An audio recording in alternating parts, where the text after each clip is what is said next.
there, it's Kevin with GatheringMatches.com with match number... I think we're on? We're on match number 5 here. I don't think I can keep this hand. It's yet again another one-lander. We do have the Springleaf Drum we could hit with the Caverns of Souls, but we'd still be at the mercy of drawing into one more land. And without any one-drop, that's very risky. So again, I'm not a fan of the Springleaf Drums. We might actually need to go up to 23 lands. We're still trying to tinker around with the right amount of lands versus creatures versus spells, but I think Springleaf is a definite cut at this point. It's been a bad card every time we've seen it, so I'm going to mulligan this. And I think this is worse. I think that we can go to, and no land, so we'll go to 4, and we'll do one more, and I think we just keep a 3 and put a Myr Superion on bottom. So this is just pretty unfortunate mulligans. Blackcleave Clift. And if he actually goes Inquisition, we're just going to concede. All right, so I'm not going to give him any information. I know what he is. I'm not going to let him know what I am. So we will bring in the Chalice. Chalice on 1 shuts down a lot of those cards.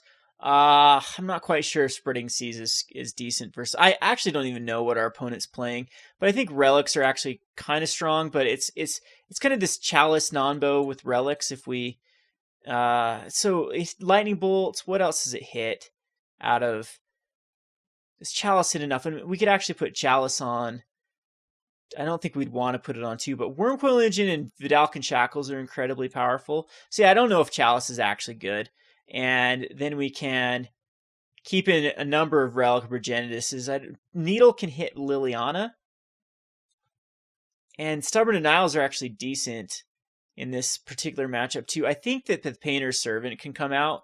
Yeah, Painter's Servant, even though it's not dead because it does interact with Grand Architect, it only interacts with Grand Architect. So I'm pretty okay with just cutting the Painter's Servant. It's going to a third 2 creatures.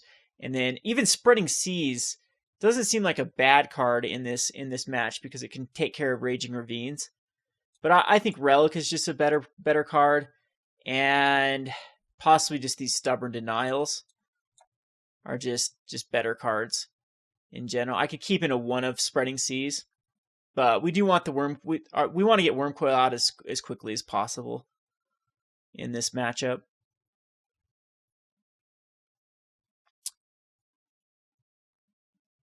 All right, we'll submit this.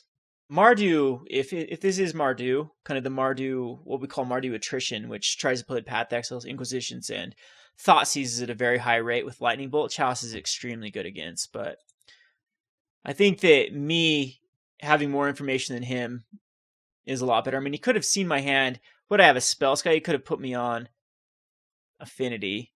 But this is a very beautiful hand versus both Mardu and Jun, because it does have the Hangarback Walker is better against Jun than it is Path to Exile, of course. But Etherium Sculptor, Metamorph, Shackles, especially if we can duplicate a Shackles with a Phyrexian Metamorph, that'd be huge. So he's probably going to get some information here. He kept his hand quite quickly. And no, so he doesn't. All right, so we can actually get out the Etherium Sculptor.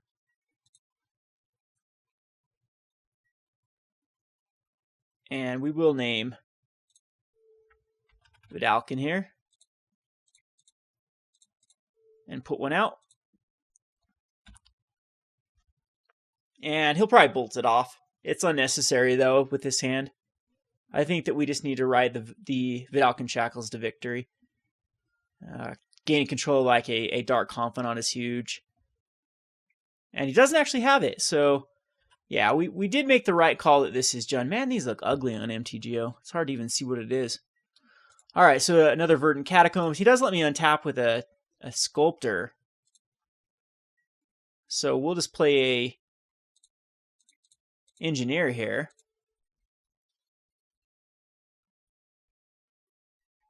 And that way now we can convoke out a Shackles, but I think the better card to we just Hangarback Walker.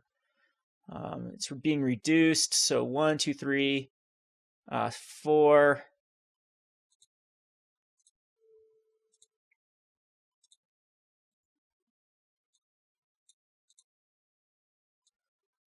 So we'll have a Hangarback for 2. Which is also very, very... It's a really good card versus Jund. Could be running Golgari Charms that can sweep Hangerbacks. Hangarback, but that was huge value there. I'm surprised he didn't Abrupt Decay the Etherium Sculptor. Anything that runs as Etherium Sculptor, you should definitely paint a target on Etherium Sculptor. The deck is gonna revolve around a card that wants to reduce it. So this hurts. He's gonna get rid of Vedalken Shackles. That was a late Inquisition, but here we can, I think, start to get some good damage in with the Thopters, unless he just goes Tarmogoyf here. We can always copy a Tarmogoyf. I'd like to wait for a better target, though, but I also don't want to be keeping a card in my hand for possibly Liliana. Liliana's terrible now with our setup. And he's going to terminate Chief Engineer, which is actually, I think, is weaker than the Etherium Sculptor. And this also allows us to attack in. And that did do some damage to him through fetching and shocking. So, all right, that was, of course, a beautiful pickup. With the Master of Etherium, we can actually cast it and copy it.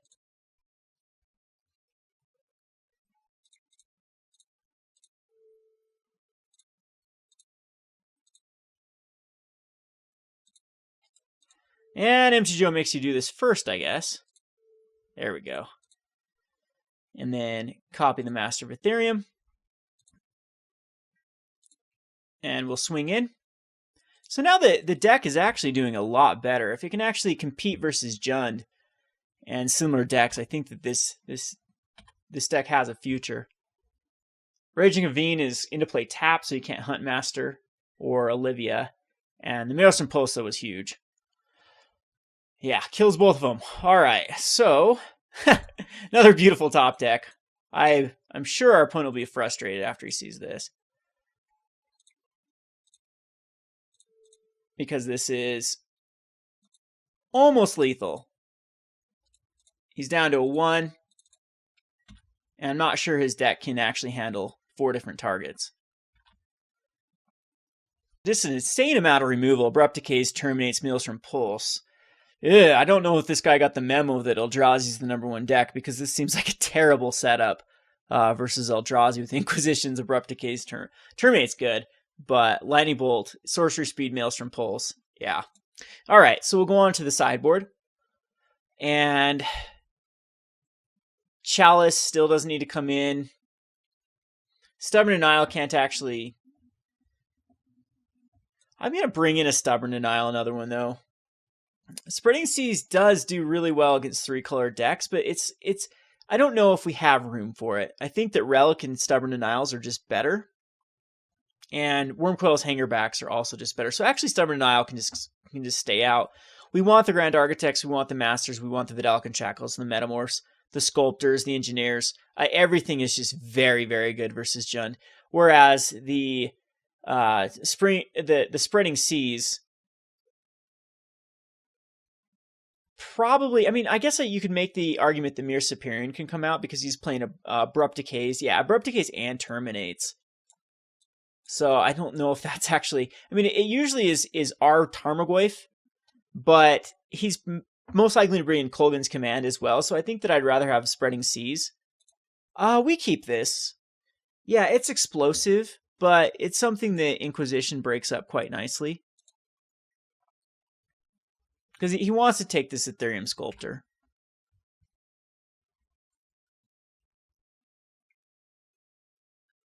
He should.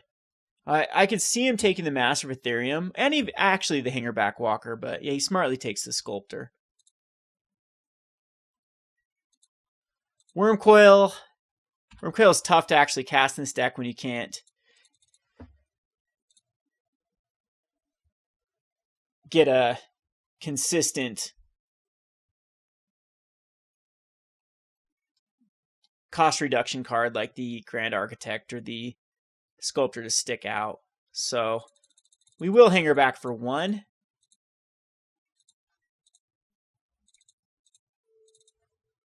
And then force him to actually bolt it down. I hate to see like a Dark Confidant come out, but we could always copy it.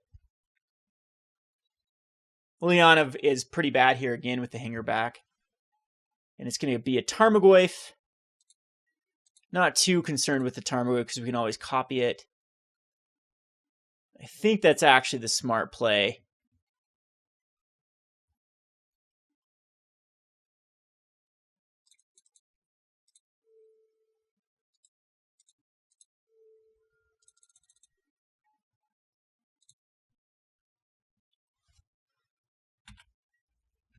But if he has that Terminate or Abrupt Decay, he can take care of it and then swing in for 4.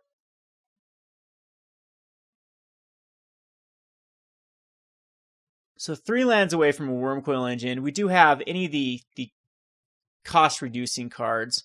Yeah, that hurts. The Kolaghan's Command, 2 damage and swing in, and we go to 5. We got another Phyrexian Metamorph that can copy the Goyf. Blinkmoth gets us closer.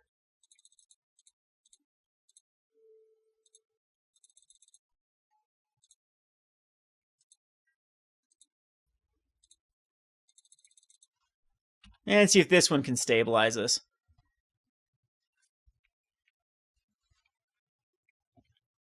Nope, Abrupt Decay, and we're taking 5, and he might just ride Tarmogoyf to victory.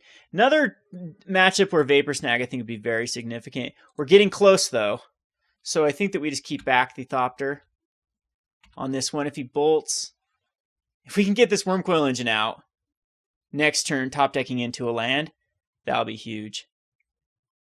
Jeez. So Abrupt Decay, and does he have the bolt, too, for the God Draw? Here comes the bolt. Yep, alright. Nothing you do against that hand. Inquisition, breaking up the hand. That's the power of Jund. Again, one of those matchups where I think on the play we would have been the favorite for that type of hand. So didn't do too well. Go on to the wrap up, but I think the deck has merit, especially with some tinkering of the list. This has been Kevin with GatheringMagic.com. Thanks for watching. Hi there, it's Kevin with GatheringMagic.com with the wrap up video for this week's episode of the Rogues Alley. Didn't do too hot, 1-4, but I think a lot of the matches were very, very close. And we did win the one matchup where we wanted to see how well it worked, at least for the white-black Eldrazi, with a lot of our hate cards really shining in that match. So what you have before you is an updated version without the Springleaf Drum. Still don't want the Aether Vial. I don't think it's the right fit for the deck. I'm actually thinking another Lord type effect is the right move. So I'm thinking Chief of the Foundry is the best candidate. Forgot this card existed. It's out of Origins. It's a 2/3 for 3 mana, and other artifact creatures get +1/+1. So it doesn't affect either Grand Architect or Chief Engineer, but everything else in the deck it affects. So it affects your Hangarback Walker tokens, your Blinkmoth Nexuses when they activate, the Spellskites, the Painter Servants, the Myr Superions, the Sculptors, the Etheriums, and I think that Chief of the Foundry will really help the explosiveness of the deck. I did cut the Wurmcoil Engines out of the sideboard. I think that you have to really choose between Hangarback Walker and Wurmcoil Engine. I think that they have a very similar spot.